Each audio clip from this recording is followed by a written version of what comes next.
Depression is a serious case. Ngilad na kayo og batasan ng mga tao sa tong palibot. Wala ka kabalo nga mismo ang imuhang pinaka-close nga amigo, barkada o higala sa panahon karon ginabuli day ka behind you kung wala na ka sa ilahang kiliran. You are the topic, kaw ang pundasyon sa ilahang istorya. Different kinds of bullying atong ma-experience sa tuang kinabuhi. Depression is a serious case. Butang bugat kay dalhon kung nakaani nga problema sa imong kinabuhi karon.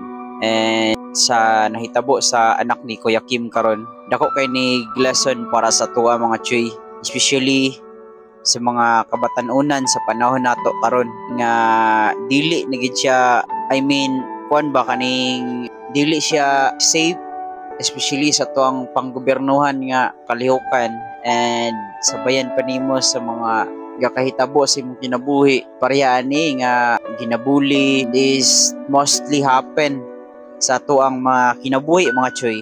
Nagid tay ma-experience sa tong kinabuhi once in a lifetime. Blessed na kita og kanang kaisar kita mabuli, but usually and mostly sa ato mga Choy natay different kinds of bullying atong ma-experience sa ato ang kinabuhi, especially good sa ato ang panahon karon nga ngilad na kayo og batasan ng mga tao sa tong palibot. Wala ka kabalo nga mismo ang imuhang pinaka-close nga amigo, barkada o higala sa panahon karon ginabuli day ka behind you kung wala na ka sa ilahang kiliran. You are the topic, ikaw ang pundasyon sa ilahang istorya, ug mo nay butang nga dili gyud nato malikayan. Because of that, ma-turn into depression ang tao nga inyong gibuhatan ani nga butang. That's why in this episode mga Choy, is a big reminder to all of us nga we need to be careful sa tuang mga words nga ginapangbuhian, kay we do not know sa tao nga makabalo, we do not know sa tao nga makadungog,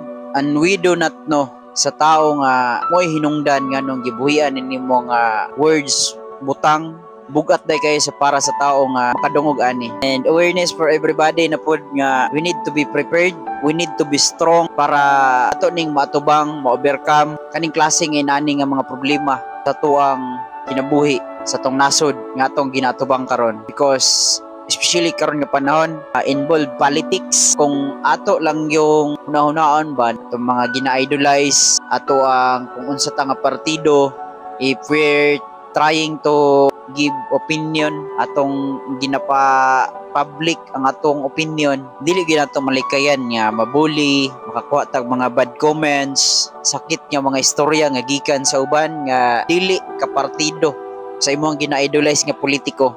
Nang para sa tanan nga nagtanaw ni nga video, gusto na ako i-remind ang tanan again and again, be careful ta sa mga words nga atong ginabuhian, be careful ta sa atong palibot, atong mga makauban nga tao.